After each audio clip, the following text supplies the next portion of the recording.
Estamos de volta com o nosso Todo Seu e dando sequência à nossa série sobre as rainhas que marcaram a história. Hoje, por exemplo, nós vamos fazer mais um passeio pela realeza. Nós iniciamos a série falando sobre a Rainha Vitória, você se lembra? Depois foi a vez da Rainha Maria Antonieta e hoje nós vamos explorar a dinastia do Antigo Egito para conhecer um pouco mais sobre a Rainha Nefertiti. Quem vem nos falar sobre ela é nossa parceira já, que volta com egiptologia, que é uma das minhas grandes paixões, a egiptóloga Flávia Haddad. E aí, Flávia, tá boa, meu amor? Obrigado por ter vindo, querida. Não, se levante.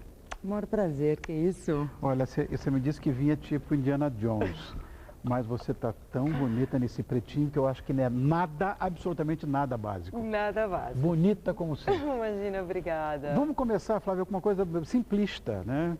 Quem foi Nefertiti? Então, Nefertiti, ela foi uma rainha do Antigo Egito. Ela fez parte da 18ª dinastia no Novo Império e ela se torna conhecida historicamente quando ela se casa com o faraó Akhenaton, que é o mais enigmático de todos os faraós. Se peitou todo mundo, esse cara é louco. Eu fico imaginando. Akhenaton, ele começou o seu governo tranquilo. Os primeiros 5 anos dele, ele respeitou as tradições. A gente tem que lembrar que as tradições egípcias, quando ele foi coroado em 1359 aproximadamente, o Egito... Antes de Cristo. Tudo antes de Cristo, há 3.300 anos atrás. Quando ele foi coroado, o Egito já tinha 1.500 anos, 2.000 anos de tradição. E o cara quebra tudo e muda tudo. Ele quebra tudo.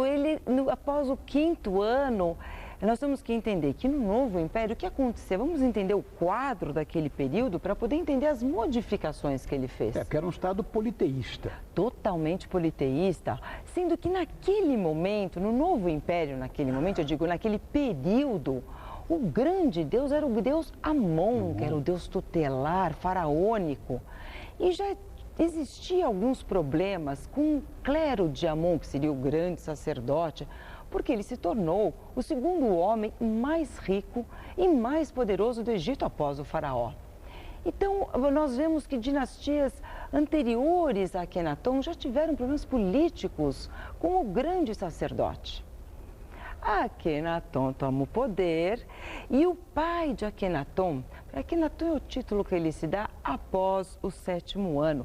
O seu nome era Amenhotep IV e é mais conhecido como Amenofis, que também é certo, que é a versão grega do nome Amenhotep. O pai de Amenofis IV, que era Amenofis III, ele já tem uma queda, uma certa atenção ao deus Ré. Tanto que o próprio filho dele, Akhenaton, ele estuda no templo do deus Ré e não no templo do deus Amon. Porque Akhenaton não foi preparado para ser faraó. A grande personalidade era de Nefertiti, não era de Akhenaton. A genialidade de Akhenaton está na grande revolução artística que ele fez. Ele mudou o conceito completamente. Completamente. Primeiro, a religião. Ele acabou com todos os deuses. Acabou com todos os deuses, fechou todos os templos, impõe o deus Aton, que era um deus que já existia, era uma derivação de Re-Arakti. E o que aconteceu? O Re-Arakti teve uma derivação de nome, se tornou Aton, que a representação era um sol. Com os raios. A única grande diferença é que vocês reparem que nos raios do sol vai ter sempre uma mãozinha, que é a diferença do deus Re. Nós estamos com a imagem nós estamos com a imagem dos dois, do casal. Exatamente. Aí nós já vemos o sol com os raios, que é a representação de Aton, e nós vemos Akhenaton e Nefertiti. É o casal real com os filhos. É a expressão da arte amarniana, onde ocorre uma liberação de formas, substituindo aquela severidade, a imobilidade da arte egípcia tradicional. Aí é a semana do modernismo aqui no Brasil. Mudaram tudo. cara foi impecável. Ele mudou, ele foi completamente diferente. Agora, por que Nefertiti, que é como se fala, né, se tornou tão legendária? Ela se tornou conhecida publicamente, significa saiu do livro de história, a partir de 1912, quando um arqueólogo alemão, Ludwig Borchardt, descobriu o busto de Nefertiti, que é uma obra de arte. Está na Alemanha até hoje, no Museu lá de Berlim, pessoal do Egito querendo de volta. Nossa, agora mesmo em maio, Zahi Hawass já subiu no poder de novo e se tornou ministro das Antiguidades. Hawass briga o tempo inteiro, é nosso, roubaram, enfim. Olha aí, ó. Olha, é uma beleza. É importante dizer que esse busto de Nefertiti tem 47 centímetros e pesa 20 quilos. Nossa! Pesa 20 quilos, ela é feita de calcário e não tem um olho esquerdo. Não é que se perdeu, o próprio busto não tem. Ah, é?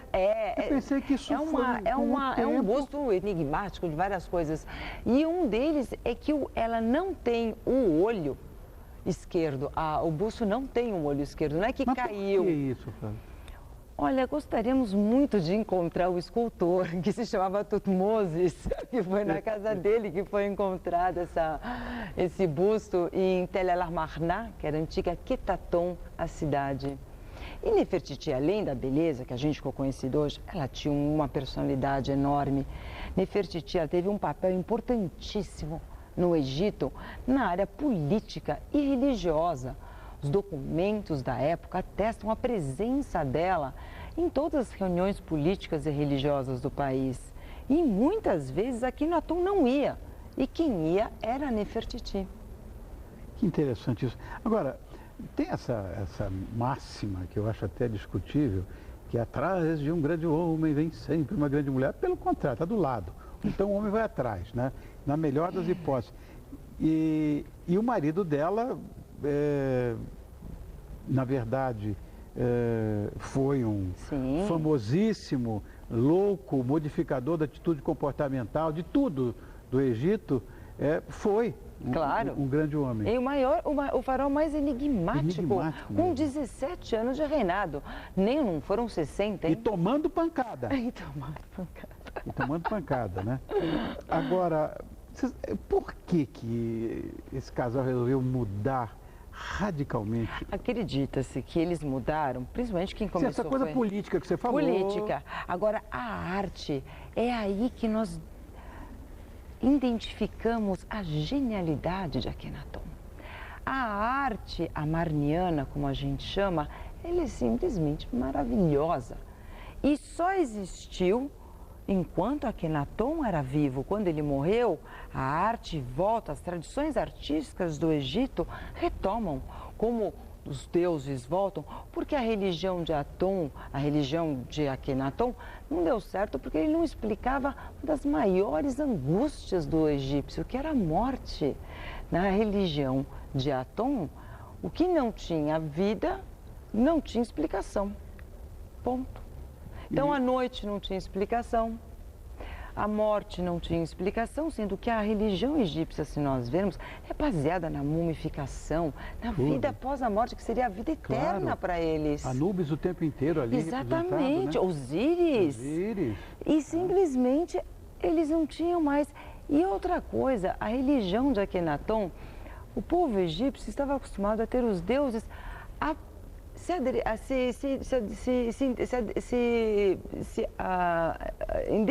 como se fala, eu esqueci a palavra agora. O povo egípcio estava acostumado a se dirigir aos deuses. Akhenaton, ele muda isso. Ninguém podia se dirigir. Todo Deus, só podia ser um. Não, ninguém podia se dirigir a Aton. Só ele. A população tinha que fazer o culto ao faraó. Gente, isso é absolutismo do mais pecado. Agora, a Amenhotep IV, ou Amenofis, desde aquela época, existem sociedades secretas que foram criadas, que depois se transformaram em religião, como, por exemplo, o Rosacrucianismo. Exatamente, que ele é o cabeça, né? O Amenhotep IV, naquela época dele, foi criado. Hoje, os Rosacruzes vêm daquela época. Eu fui me interessar a isso quando eu estava lá e eu fiquei sabendo. Eu cheguei a até ter uma biblioteca direcionada a várias coisas e uma religião, uma filosofia, eu respeito muito, no qual eu vi na capa a representação de Akhenaton. Seria interessantíssimo eu poder conhecer e saber todo o trabalho que eles fazem em torno disso. Quando a gente estava conversando aqui em off, você disse que tinha, no intervalo comercial, você disse que tinha trazido uma fotografia dele, né? Trouxe. Mas estamos tendo papo aqui, ele deve ter passado, eu não vi, porque nós estamos conversando, Será? com toda certeza. Não sei. Exatamente, essa foto de... Que é andrógena essa foto. Exatamente, essa foto não é essa escultura. Essa escultura é andrógena, é a única escultura de Akhenaton no qual ele está assexuado na foto, é o único faraó assexuado, diríamos assim. E nós vemos muito bem a arte amarniana através das coxas de Akhenaton, meio rechonchudas, diríamos. Uma cintura, o ventre, é claramente a arte amarniana. Aí está, bonitinho. Eu queria ficar continuando aqui com você, porque eu adoro egiptologia. Você sabe, eu te confessei isso publicamente. Mas tanta coisa para mostrar e boa. Você fica aí com a gente, você vai ver quanta coisa boa vai acontecer.